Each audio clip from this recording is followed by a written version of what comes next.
you may be judged, your sexuality may be brought on the table, trolled, attacked, condemned even, and লোকে তোকে একটা খিল্লি ওড়াবে, শাড়ি পরে মেয়ে সাজছে, stupid. Did you feel that? মানে ওই ফিয়ার্স গুলো তোর মধ্যে ছিল? অফকোর্স ছিল ছিল। ইনিশিয়ালি। যেটা হয়েছে ফার্স্ট থিং, যখন আমি মেয়ে সাজি, হুম।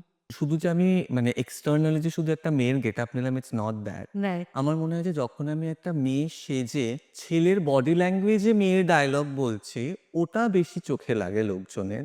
বাট তুমি যখন একটা ছেলের ক্যারেক্টার ছেলে হিসেবে করছো আর মেয়ের ক্যারেক্টারটা করার সময় কমপ্লিটলি মেয়ের বডি ল্যাঙ্গুয়েজ নিয়ে করছো, ওটা কিন্তু অতটাও চোখে লাগে না লোকজনের। হুম। অ্যান্ড সেকেন্ড থিং আমি বলবো যে মানে আমি হয়তো সত্যিই লাকি যে প্রথম থেকে আমার সত্যি কথা বলতে আজ পর্যন্ত কেউ আমাকে এটা এটা করেনি। মানে আমি ভেবেছিলাম যে করতে পারে।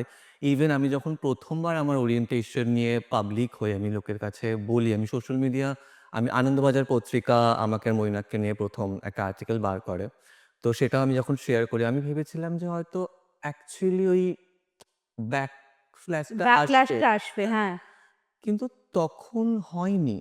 মানে খুব অদ্ভুতভাবে লোকজন কিন্তু আমাকে ভালোই বেসেছে। মানে লোকজন সত্যিই আমাকে ঘরের ছেলে বানিয়ে নিয়েছে।